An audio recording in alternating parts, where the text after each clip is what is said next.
other way, it's related directly to the fact that Mother Nature's taking over to save the species on Earth. The indigenous frames are very much a challenge for our society.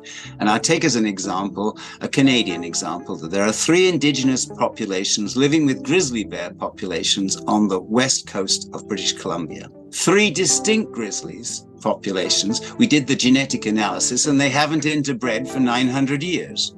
And they are aligned to the 3 indigenous language families. There are no physical barriers stopping those bears migrating and breeding together, but they've never done it.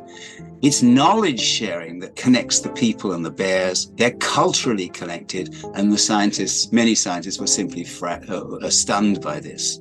And finally, one asked an elder of one of those communities, and he just smiled. They've been our bears forever. He didn't have the 900-year genetic analysis. Come into the woods and I'll introduce you to mine by name. I've known them since I was 5 years old. Finally, the scientist got it, but he wasn't willing to go into the... We have to demythologize the wolf, and we have to come at it from the perspective of what happens in nature when you get rid of a predator. So in the 1800s, many of you know, there was a taming of the West, at least in the US.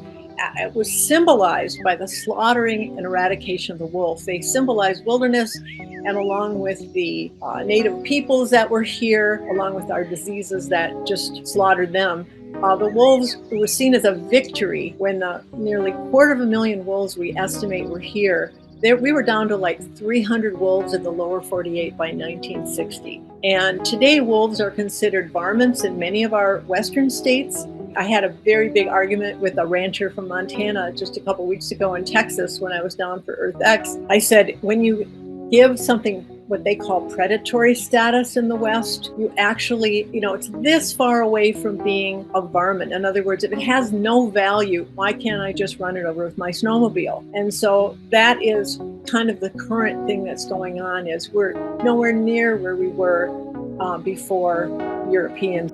They're just an amazing species. You can't hate wolves if you love dogs, and because they descend only from the wolf. They do not descend from coyotes or foxes. Around dogs a lot, dogs are very social. They have organization about them, and that comes from the wolf. Honor death as a natural, normal part of being alive, and yet not hardened to the fact that the injustices are here, and we need to figure out ways how to minimize harm and how to minimize these injustices. How do we cultivate the courage to keep our hearts open during so much loss without turning away, without avoiding, without unplugging from the time that we're living in right now, which is an incredibly painful time? We do this by doing our inner work.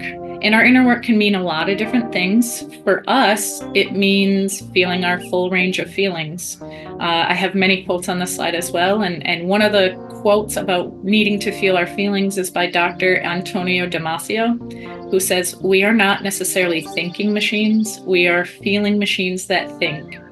And so if we're not embracing our full range of feelings, if we're trying to push away the anger, the rage, the fear, the despair, the grief, we actually end up muting all of the feelings that make it worthwhile to be a human being in these times, things like joy and love and excitement.